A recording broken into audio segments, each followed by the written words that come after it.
Hi friends, welcome back to day 14, 30-day study plan of laboratory assistant 10th mains examination.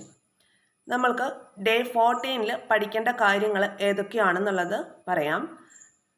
മാത്സിൽ ശരാശരി എന്ന ടോപ്പിക്കാണ് നിങ്ങൾ cover ചെയ്യേണ്ടത്.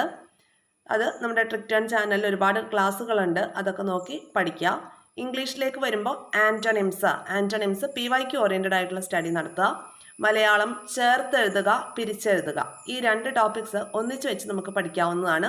First bell Malayalam എന്ന ടെലഗ്രാം ചാനലിൽ ഇതിൻ്റെ ഒരു PDF കിടപ്പുണ്ട്. ചേർത്തെഴുതുക, പിരിച്ചെഴുതുക, PDF PYQ ഓറിയൻറ്റഡ് ആയിട്ടുള്ളത്. അത് ഉപയോഗിച്ച് നിങ്ങൾക്ക് ഈ ഒരു ടോപ്പിക്ക് കവർ ചെയ്യാം.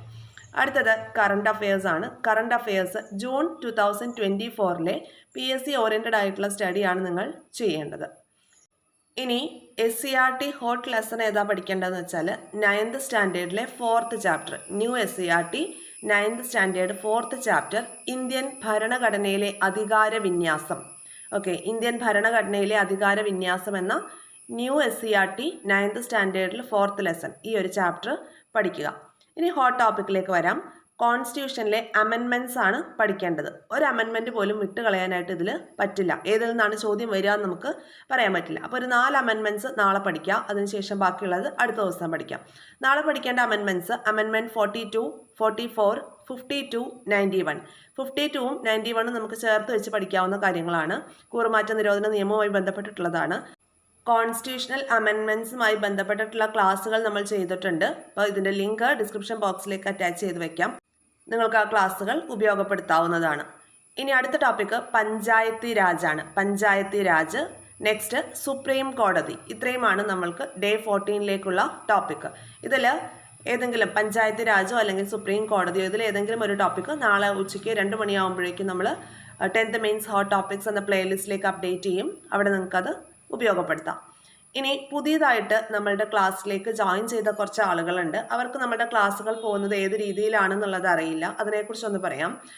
ഇപ്പം നമ്മൾ ഡേ 14ലാണ് എത്തി നിൽക്കുന്നത്. ഡേ 1 ഓൺവേർഡ്സ് നമ്മൾ ചെയ്തിട്ടുള്ളത് maths, English, Malayalam, current affairs എന്നിവ ഡെയിലി പഠിക്കുന്നുണ്ട്. ഓരോ ടോപ്പിക്കായിട്ട് പഠിച്ചു പോകുന്നുണ്ട്. അതുപോലെ ഹോട്ട് ടോപ്പിക്സ് എക്സാമിന് ആവർത്തിച്ചു വരുന്ന ഭാഗങ്ങൾ ആണ് ഈ ഹോട്ട് ടോപ്പിക്സ് എന്ന അണ്ടറിൽ നമ്മൾ പഠിക്കുന്നത്. അതുപോലെ ഹോട്ട് ടോപ്പിക്സിൽ കവറായി വരുന്ന SCERT lessons, hot topics include ആയി വരുന്ന 1-2 SCERT ലെസൺസും ആണ് ഡെയിലി പഠിക്കാനുള്ളത്. അതുപോലെ ഒരു 2-3 ദിവസം കൂടുമ്പോൾ ടോപ്പിക് ഓറിയൻറ്റഡ് ആയിട്ടുള്ള റിവിഷനും ഒപ്പം നമ്മൾ കൊണ്ടുപോകുന്നുണ്ട്. അങ്ങനെ ഇതുവരെ നമ്മൾ കവർ ചെയ്തിട്ടുള്ള GK ഏരിയാസ് എന്ന് പറയുമ്പം ഏതൊക്കെയാണ്? History, geography, computer, economics. നിലവിൽ നമ്മൾ കോൺസ്റ്റിറ്റ്യൂഷൻ്റെ ഏരിയ ആണ് കവർ ചെയ്തുകൊണ്ടിരിക്കുന്നത്. 1-2 ദിവസം കൊണ്ട് കോൺസ്റ്റിറ്റ്യൂഷൻ കംപ്ലീറ്റ് ആവും. അതിനുശേഷം സയൻസിലേക്ക് നമ്മൾ കടക്കും.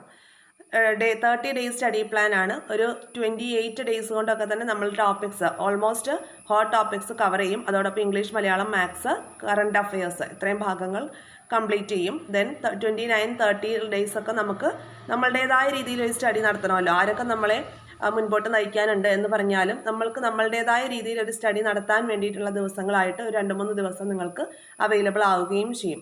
ഈ രീതിയിലാണ് നമ്മളുടെ പഠനം പോകുന്നത്. ഇനി വെറും 18 ദിവസം മാത്രമാണ് നമ്മളുടെ മുന്നിൽ ഉള്ളത്. അപ്പം ഇതുവരെയും പഠിച്ചു തുടങ്ങാത്തവർക്ക് പോലും ഇനി അങ്ങോട്ടൊന്ന് പഠിച്ചു തുടങ്ങിയാലും ഒരു ബേസ് ഉള്ള ആളുകളാണ് എന്തായാലും പ്രിലിംസ് പാസ്സായിട്ടുള്ളത്. അപ്പോൾ ഇനി അങ്ങോട്ടുള്ള ദിവസങ്ങൾ പഠിച്ചു തുടങ്ങിയാലും നമുക്കിത് നേടാമെന്ന വിശ്വാസത്തോടു കൂടി അങ്ങ് പഠിച്ചു തുടങ്ങുക. അപ്പോൾ എല്ലാവർക്കും ഓൾ ദ ബെസ്റ്റ്. ഇതുപോലെ യൂസ്ഫുൾ ആയിട്ടുള്ള വീഡിയോസ് തുടർന്ന് ലഭിക്കാൻ ചാനൽ സബ്സ്ക്രൈബ് ചെയ്ത് സപ്പോർട്ട് ചെയ്യുക. ഷെയർ ചെയ്ത് നിങ്ങളുടെ ഫ്രണ്ട്സിലേക്ക് കൂടി എത്തിക്കുക. എന്ത് അഭിപ്രായങ്ങളുണ്ടെങ്കിലും നിങ്ങൾക്ക് കമൻറ്റ് ബോക്സിൽ രേഖപ്പെടുത്താവുന്നതാണ്. താങ്ക്